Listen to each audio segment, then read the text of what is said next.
According to a great Greek poet, there are moments in the history of a nation where its greatness is not measured by the acre, but with the heart's fervor and with blood. This greatness was shown by the Greek nation during the uprising, or according to others, the miracle of the Revolution of 1821. During Ottoman rule, Greeks did not remain inactive, but tried to keep their national morale unscathed through physical and spiritual battles, keeping alive an infinite love and thirst for freedom. This year, Greeks celebrate the 200th anniversary of the declaration of the Greek War of Independence. 400 years of slavery came to an end. The Hellenic consciousness during Ottoman rule remained focused on the freedom of the Greek people. It is long established that the celebration of the declaration of the War of Independence is held on March 25th, the day our church celebrates the Annunciation of the Theotokos. Yet, the struggle for freedom did not start then.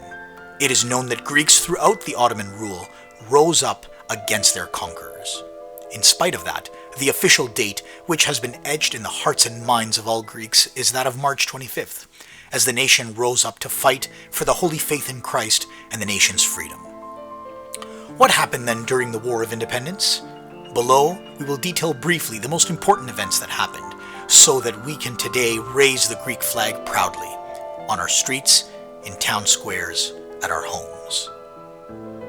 The road leading toward the War of Independence of 1821 began with the founding of the Society of Friends, η Φιλική Εταιρεία, in 1814, an underground organization whose purpose was to organize and finance the Greeks seeking freedom. The founders of the society were Emmanuel Xanthos, Nicholas Skoufas, and Athanasios Diacos. Their purpose was to act alone, for they waited in vain for the philanthropy of the kings of the West. From 1814 until 1821, the Society of Friends gathered funds and initiated a number of members ready to spill their blood for freedom. In February, the War of Independence in Moldova begins under the command of Alexandros Ypsilantis. Heroic acts are lived in Draganitsi with the Holy Corpse, where men are killed in battle. In March of 1821, the war on Greek soil officially begins, specifically in the Peloponnese. In the monastery of Agia Lavra, in front of Bishop Paleon Patron Germanos, the Greek fighters take an oath and shout, "Freedom or death."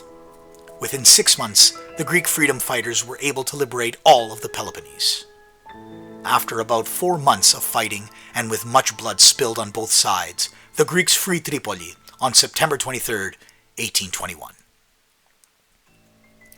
That same year, Athanasios Diacos was able to free Livadia. Immediately, the Turks sent detachments to regain the city.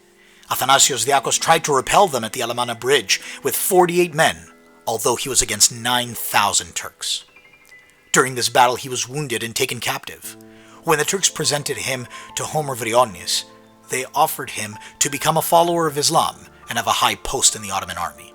Diacos declined, saying, "I was born a Greek, and a Greek I shall die." He was punished by being impaled the day after the battle. Odysseas Androutsos sought revenge for the death of Diacos, and was successful with the battle that was held at the Inn of Gravia.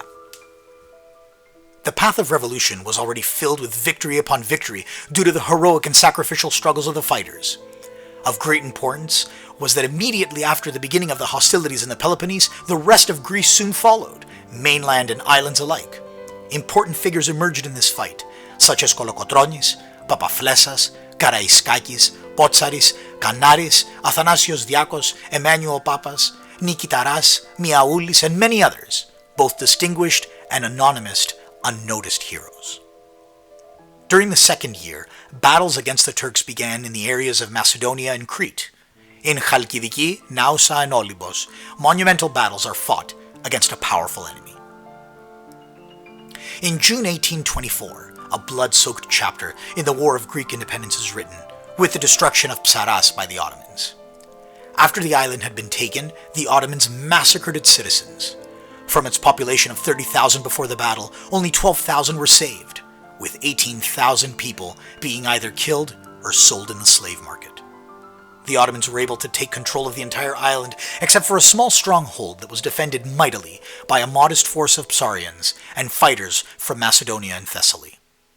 The blood flowed abundantly, as our ethnic poet tells us. As a river, blood rushed to the lagoon. The innocent grass drinks blood instead of water. In July 1822, the strategic genius and mind of the revolution, Theodore Kolokotronis, crushes the strong army of Dramalisa Dervenakia. A few fought against many, for as our ethnic poet says, the greatness of a nation is not measured by the acre, but with the heart's fervor and with blood. Until then, the battle for freedom had many heroic pages written, but also many sorrowful and blood-soaked ones. In spite of the difficulties which included civil strife and lack of funding of the Heroes of 21, they continued to fight without end.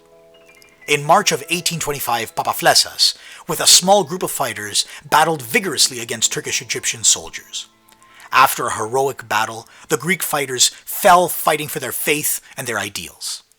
The siege of Mesologi against the Ottomans had a similar end. Greek revolutionaries found themselves besieged for a year by the forces of Kütahya. When the besieged could no longer survive for long due to the severe food shortage, they wrote one of the most heroic pages of the history of the struggle.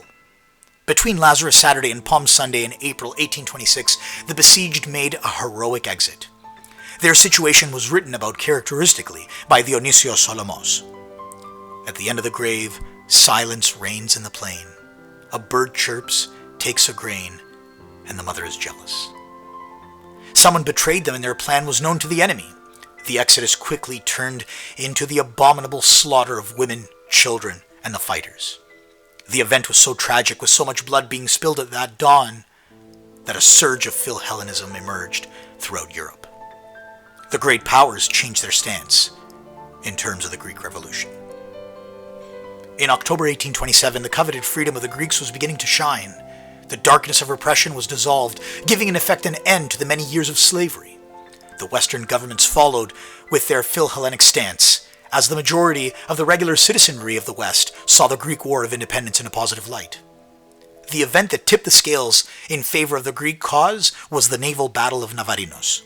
The Turkish-Egyptian fleet attacked the English and French ships, which began an uncontrollable naval battle. It ended with a huge victory for the Allied fleet. The naval battle of Navarinos saved the Greek Revolution, which was at a difficult crossroads due to the many problems it was facing, most especially the inequality of the forces. After the naval battle, the Greeks continued to fight the Ottomans in different conflicts, especially in central Greece. In 1830, after the sacrifice of thousands of both Greeks and non-Greek Philhellenes, the first, albeit small, Greek state was created with the Protocol of London. The Greek blood that was spilled watered the tree of freedom. It reaped and ignited it with the continuation of the Revolutionary Wars, covering it with its boughs in the land of our forebears, the land where the Greek people have been conquering a plethora of enemies. This will continue, for we Greeks have the privilege from God, every one of our generations, to surpass the glory of the previous, as we hold in untrembling hands the blood-soaked crown of Greek glory.